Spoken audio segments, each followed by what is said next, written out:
No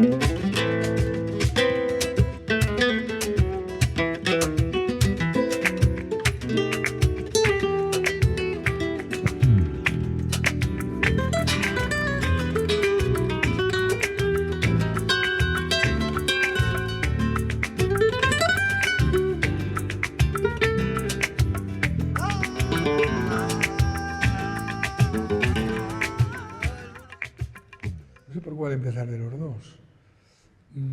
Alejandro, qué bonito es el flamenco, ¿no? Vaya que sí. ¿Cómo te enamoró del flamenco? Bueno, pues primero me enamoré de la música en general, más tarde llegó la guitarra por un amigo de la infancia y a través de la guitarra pues conocí el flamenco. El primer maestro que tuve me puso algunas cositas, me compré un disco de Paco de Lucía, además en el 2004, que le dieron el premio Príncipe de Asturias, y fue a escuchar eso y decir, esto es lo que quiero hacer en mi vida. Había un conocimiento previo musical. No mucho, pero algo había, sí, unas nociones básicas. Yo creo que el flamenco lo escuché a los pocos meses de empezar a tocar la guitarra. O sea que... ¿Y en tu casa no había nada? Bueno, mi padre canta un poco. Y en casa habían discos de Juanito Valderrama, de Antonio Molina, del Loreño. Pero quizás no le hice mucho caso en ese momento, ¿no? Luego ya, cuando me metí más a fondo, pues ya pude apreciar todos esos discos, ¿no? y escucharlos con más en profundidad, ¿no? Alejandro, vienes acompañado, o acompañando, en esta ocasión acompañando, a una cantadora muy joven, ¿no? Presentárnosla, porque es que yo casi no he hablado con ella antes y no he nada. Bueno, pues Rocío Luna, Rocío Luna es una de las cantadoras jóvenes que, bueno, que yo creo que está en boga ahora mismo, ¿no? Yo la conocí en mi andadura en Córdoba cuando estudié. Además, vivimos en la misma calle, curiosamente, aunque nunca coincidimos, ¿no? En la calle. ¿Callejón? Calleja del Indiano. Calleja del Indiano. Y bueno, la verdad que me hace muchísima ilusión, ¿no? Acompañarla en este ciclo. Tuve la suerte de acompañarla hace un año en el Festival de la Guitarra que organizó Antonio Benamargo en Madrid. Y bueno, para mí es un lujo. Además, ella pues defiende el cante clásico y ahora mismo, digamos que se siente vinculada, ¿no? Desde ese punto. Y bueno, aportar mi guitarra a su voz pues siempre es un lujo, ¿no? Porque te encanta el cante. Sí, Lo me vives. encanta el cante, me encanta el flamenco en general, la música en general y bueno, yo creo que en el cante pues está la esencia, ¿no? Además, como guitarrista, pues ahí están los códigos para poder desarrollar la guitarra de acompañamiento y la guitarra de concierto, en definitiva. Rocío, pedazo de guitarrista que te has traído, ¿no? O sea, un lujo absoluto, ¿no? Total. ¿De dónde vienes? ¿Quién eres? Cuéntanos, porque además, Luna, Rocío Luna. Bueno. Bueno, yo vengo de un pueblo de Córdoba, más bien de una pedanía, muy pequeña. Luna es mi segundo apellido, mi primero es Crespillo. Y pues nada, de la campiña, un pueblo muy chico, muy chico, muy chico. Dinos cómo se llama ese pueblo que no llega a ser pueblo. Cañada del Rabadán. Cañada del Rabadán, ¿no? ¿Y cómo decides ser cantadora? ¿Cómo llegas, te enamoras del flamenco y luego dices, esta es mi vida?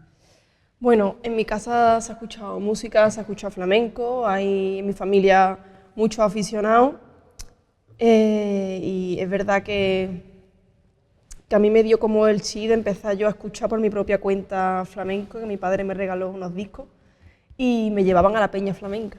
Y en uno de esos días que me llevaban a la peña... ¿Qué años estamos hablando? Pues 7 años o así. Mi tía, que le encanta, le gusta mucho cantar, no se dedica, pero le gusta mucho. Y ya se rumoreaba en el pueblo de que la niña canturreaba. Venga, súbete. Y yo era muy tímida y no quería. Al final me empujaron y ya me subí. Y mi sensación fue de mucha vergüenza porque, claro, pero yo ya le pedí a mi madre que yo quería cantar más veces en el escenario. Mi madre le extrañaba porque me decía, pero si tú eres muy tímida. Y yo, que sí, ¿estás segura? Sí, y hasta hoy. Casi nada. Yo no me acuerdo ni lo que canté, ya ves tú, imagínate. Y luego tomar la decisión de ser cantadora profesional y dedicarte tu vida a eso, me imagino que será un proceso bonito, pero complicado también, ¿no? En realidad, ha venido como poco a poco. O sea, yo siempre el cante lo he tenido como hobby y además mis padres siempre se han preocupado de que lo tuviera así, ¿no? Tú estudias y luego hobby, cantar si quieres, lo que tú quieras, lo que te apetezca. ¿Que no quieres cantar más? No cantes más. Siempre lo que yo quería. Y llegó un momento que yo decía, yo estaba estudiando magisterio, me cambié al conservatorio porque yo decía, es que yo quiero cantar y yo quiero que mi mundo sea la música. O sea, yo estoy estudiando esto que no me disgusta, pero lo que verdaderamente me llena es el cante. Y ahí fue cuando me di cuenta, ¿no? ¿Y qué cante? ¿Qué escuchabas? ¿Qué fue lo primero que te rozó el corazón? ¿De pequeña? Sí. Y a medida que, más que de pequeña, a medida que fuiste conociendo y aprendiendo y abriéndose la puerta del cante del flamenco. Siempre ha sido, más bien me tiraba más el flamenco. Aunque se escuchara en mi casa más música, a mí siempre me tiraba esa. Es verdad que mi primer descubrimiento fue Camarón. Me llamaba mucho la atención su música. Y todo esto viene a los discos que me regaló mi padre. Tenía otro de Carmen Linares, otro de Morente, de Estrella Morente, y ahí empezó todo. Y bueno, es verdad que escucho más tipos de música y me gusta y la aprecio, también depende del momento que yo me encuentre en el día, pero al final siempre acabo en flamenco, no puedo evitar. Y de eso del flamenco, ¿cuál es el estilo, los cantes que a ti te han llegado a conmover? ¿Te conmueve? Difícil, ¿eh? Cantaores, cantaoras. He tenido épocas y también tengo días. Hay días que me apetece fisto y todo el día escuchando a Morente, ¿no? Ese estilo así, Camarón, ¿no? Y hay días que estoy con la época de Pastora, de Chacón, de Tomás, o por temporada, no sé. Da gusto, ¿verdad? Vaya, eso sí. A ti te pasa un poco igual también, ¿no? Sí, no, claro, al final lo tenemos ahí, la afición, ¿no? Que yo creo que es lo más importante para un artista en general, ¿no? Tener esa afición. En tu trayectoria corta pero intensa, con 2 discos ya, ¿no? Yo siempre digo que tu trabajo ha sido, en primer lugar, discográficamente, ser una especie de espeleólogo de la guitarra flamenca, ¿no? De ir a buscar en las fuentes más consolidadas, más antiguas, pero que muchas veces ir a lo que en el periodismo se llama fuentes primarias, ¿no? ¿Eso cómo surge? Esa inquietud, ¿no? De rebuscar en los maestros, ¿no? Los grandes maestros antiguos. Bueno, eso surge, yo creo que por la afición que ya tuve desde pequeñito, ¿no? Al final cuando uno empieza, bueno, como te he dicho antes, ¿no? Yo comencé escuchando discos de Paco de Lucía, claro, uno empieza a ver qué es lo contemporáneo a Paco, qué es lo que hay antes, qué es lo que hay después de Paco, ¿no? Y, no sé, me empezó a llamar la atención, pues, esa generación, bueno, del principio del siglo XX, ¿no? Es alucinante. Entonces, ahí es cuando el flamenco cristaliza como género y, bueno, digamos que hay una serie de guitarristas que crearon todo el sustento del flamenco para luego todo lo que desarrollaron Paco de Lucía, Manolo Sanlúcar, Serranito. Y, bueno, dentro de mi inquietud, pues, fui a un archivo que hay en Sevilla, del archivo Zayas, de Rodrigo de Zayas, y bueno, simplemente era por ver partituras, ahí tenían falsetas de Manolo de Huelva, que había transcrito la madre de Rodrigo de Zayas, y ahí estaban esas guitarras, ¿no? Con las que yo pude grabar, que eran de Ramón Montoya y Manolo de Huelva. Entonces, claro, al final, mi inquietud me puso en el camino, pues, una serie de guitarras para poder también grabar, y no sé, yo siempre estoy escuchando ese periodo, creo que ahí está todo.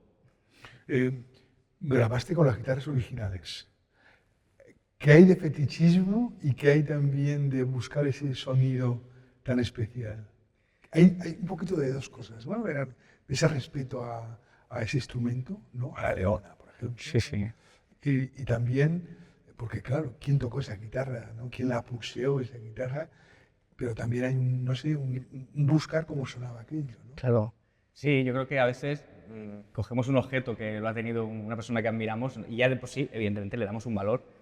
Pero aparte, estas 2 guitarras las construyó Santos Hernández. En el caso de la leona de Ramón Montoya, la construyó Santos Hernández cuando trabajaba para la casa de Manuel Ramírez, de la viuda de Manuel Ramírez, del año 16. Fíjate. Entonces, claro, ahí vemos un Santos Hernández que todavía no había cuajado como... que hacía una guitarra así increíble, ¿no? Pero no se había independizado, digamos, ¿no? Y no había formado ya su propia solera y su propia manera de construir. Y esa guitarra, por ejemplo, aparte de que la tocó Montoya, que con esa guitarra acompañó a Vallejo, a Chacón, es que es una guitarra maravillosa. O sea, esa guitarra yo creo que tiene impregnada ese lirismo y esa dulzura que tenía Montoya, es que está. O sea, está. Yo cuando la toqué por primera vez, es que es un dulce, esa guitarra. Sin embargo, la otra, la de Manolo de Huelva, que es del año 37, que ya cuando Santos Hernández se independiza, en la calle Aduana, en Madrid, esa guitarra es súper austera, súper corta. A lo mejor es una guitarra que conmigo no sintoniza tanto, pero claro, ahí se ve también la personalidad de Manolo de Huelva, porque él tenía también, además, ese carácter como persona y como guitarrista. Entonces, claro, para mí me quedo con la Leona porque se identifica más con mi manera de tocar y son dos pedazos de instrumentos, o sea que ahí coincide todo. Rocío, tocar con un guitarrista así, con ese conocimiento, con esa sensibilidad, me imagino que te tiene que transportar, ¿no? Que por un lado una responsabilidad muy bonita, pero también lo entenderás como un privilegio, ¿no? Es lo que te iba a decir, que es un verdadero lujo porque es increíble cómo toca y no porque esté delante. Y es verdad que cuando contó conmigo para el Festival de la Guitarra de Madrid, a mí me hizo mucha ilusión porque no me esperaba que, no sé, que alguien como él se acordara de mí.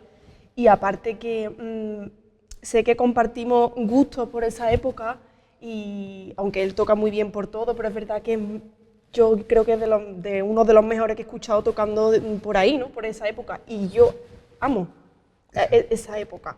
Entonces me hizo mucha ilusión a la misma vez que me produjo pues, mucho respeto, porque además era un concierto suyo, no sé, un pedazo de artista, pero luego lo disfruté un montón.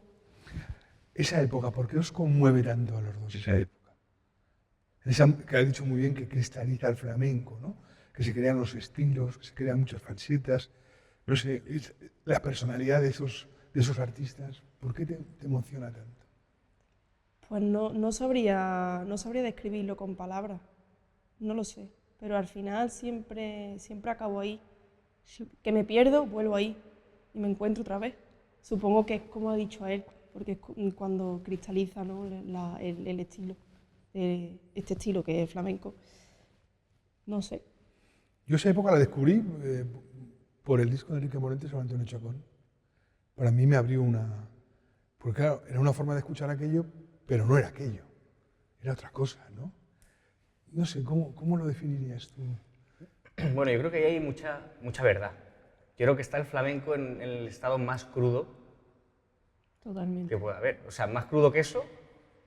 ¿A qué te refieres con crudeza? Bueno, pues que se va a la esencia. O sea, hoy en día los artistas siempre tienden bueno, a darle vuelta a las cosas, a intentar imponer su propia personalidad dentro de lo que ya había, ¿no? Porque al final la personalidad de Montoya o de Chacón, cantando por Levante, es la personalidad de los cantes de Levante, bajo mi opinión, ¿no? Entonces yo creo que cada artista en esa época marca cómo se canta un estilo, incluso, ¿no? Entonces, no sé, yo ¿Y creo lo que... hacían con esa intención de marcar o lo que hacían era... No, creo que no había intención había de intención. marcar, ¿no? Era creación, ¿no? Sí, sí, sí. Cuando el flamenco se dice que es un esquema, ellos crean. Claro. Lo que pasa es que ese esquema ya se queda fijado. Claro, lo fijan ellos. Claro. Entonces hay que acudir ahí para saber realmente en profundidad, cuando hablamos pues eso, de un estilo en concreto, pues hay que ir a determinados artistas donde ellos pues, aportaron el máximo posible a ese estilo, ¿no? ¿Y es posible la evolución? Es decir, es posible que, Rocío, tú cantes con tu espíritu, con tu alma, con tu conocimiento, sin transgredir o transgrediendo esos maestros. No sé, no sabría cómo explicártelo, cómo preguntártelo, pero creo que me has entendido. ¿Es posible ser tú misma sin romper el esquema de ellos o no sé? Yo creo que sí. Yo creo que sí. De hecho, tenemos referentes posteriores que lo han hecho. Yo Dilos, creo que dilos. no todo el mundo a lo mejor puede tener esa capacidad, Claro. pero bueno, ahí están los maestros, ¿no? Que lo tiene, como por ejemplo Morente, ¿no? El disco de Chacón Sí, sí. y todo lo que vino después. Alejandro, ¿es Sí, posible? sí, yo creo que es posible.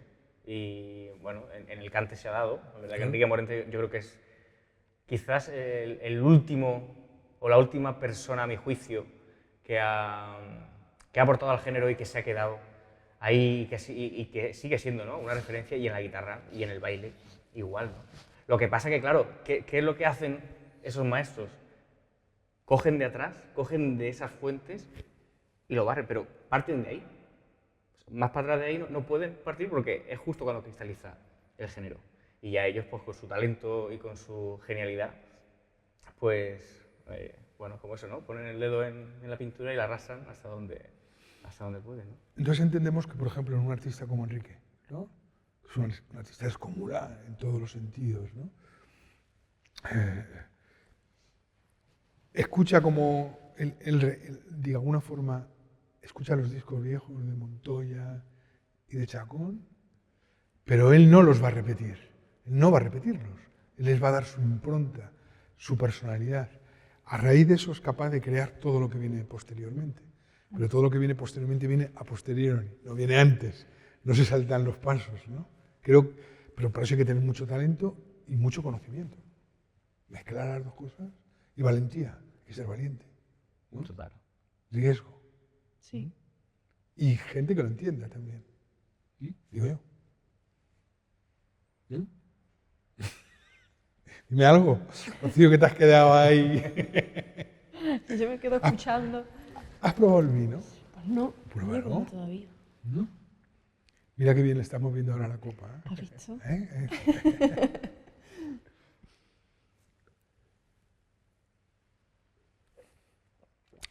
El vino tiene aromas, ¿no? Pero una guitarra también tiene aroma.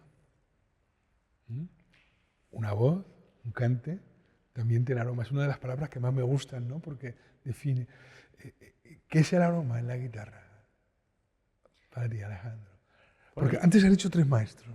Serranito, ¿no? Paco y jolín, no me sale el nombre ahora. Manolo Sanlúcar, ¿no? Y Manolo Sanlúcar. Me iba a Isidro. Bueno, esas cosas de la cabeza, ¿no? Porque además ayer estuve escuchando el disco Medea, que es un disco que lo pongo en el coche y me gusta mucho, ¿no? Has dicho esos 3 maestros. Son tan distintos y tienen 3 aromas tan diferentes. ¿Por qué esos 3 has dicho? Bueno, he mencionado esos 3 porque digamos que es esa generación que evoluciona en la guitarra partiendo de los maestros de Montoya, Sabicas, Niño Ricardo. Es como que hay un antes y un después. Sí, hay un corte. He dicho esos 3 y bueno, el aroma es que cada uno suena de una manera, pulsa la guitarra de una manera, armoniza de una forma, entiende la guitarra de concierto de una manera distinta, ¿no? Yo creo que la guitarra tiene aroma por el timbre, la pulsación de un guitarrista. Total. Cada uno, una guitarra en manos de distintas personas suena distinto. O sea, yo creo que esa también es la magia de esto, ¿no? Y lo bonito. La de Manolo de Huelva y la de Ramón Montoya tenían aromas totalmente diferentes, ¿no? y casi contradictorios, ¿no? Fíjate, y construidas por la misma persona, no sé, es algo... Curioso. La última que te voy a hacer, ¿no? Porque te quiero enseñar la bodega y tenemos que ir a comer, ¿no? Pero de las voces que tú escuchas, ¿cuáles son referentes para ti? Me da igual hombre o mujer, ¿eh? De las voces esas que tú has escuchado o que escuchas. Pues tengo de las dos, de hombre y mujer, está claro. Por supuesto. Pero es verdad que para mí, ¿no? Para mí, no sé, a mi forma o no sé cómo decirlo. Para mi registro. Sí, pues es verdad que me gusta mucho y no sé, Pastora, Marchena, Vallejo, todo ese color a mí me flipa y creo que para mí, para mi tipo de registro, me viene bien y no sé. Tú solo percibiste el aroma ese, lo percibiste de alguna manera porque era una simbiosis para ti y para tus registros también, ¿no? Sí, total. Además que, bueno, ya la había escuchado yo cantando en ese registro, pero luego cuando hicimos lo del Festival de la Guitarra, claro, ahí nos pusimos ahí a saco, ¿no? Con los cantes de Chacón, de Pastora. Aunque no siempre ha sido así, ¿eh? O sea, A ver, pues cuéntame. A mí yo cantaba, pues, no sé, como salía, ¿no? Yo llevaba poco tiempo y es verdad que yo escuchaba mucho, pues, esto, a Camarón, Caracol, las voces más... Entonces yo supongo que yo proyectaba más así, ¿no? Y llegó un momento que, aunque yo ya conocía a Pastora, pero no me había parado a escucharla detenidamente, ¿no? Y hasta que un día intenté cantar lo que ella cantaba. Y ahí dije, ala, esto es más difícil de lo que mi oído está percibiendo. O sea, es más difícil cantar lo que... Y cuando me puse a intentar cantar, no a imitar, sino como Claro, claro. esa forma, ¿no? Coger de ahí, pues me encontré con que me encontraba cómoda ahí. Y empecé a indagar en ese estilo. Pues qué bien. Y aquí estamos. Depende cómo me pille, pues voy mezclando también, pero es verdad que ese es el que más me gusta. Estoy pensando ahora en Antonio Benamargo y me encanta que, por el flamenco, ¿no? Que haya gente tan joven como vosotros, con esa sensibilidad además, con ese mirar a esa época de forma tan chula. ¿Brindamos o qué?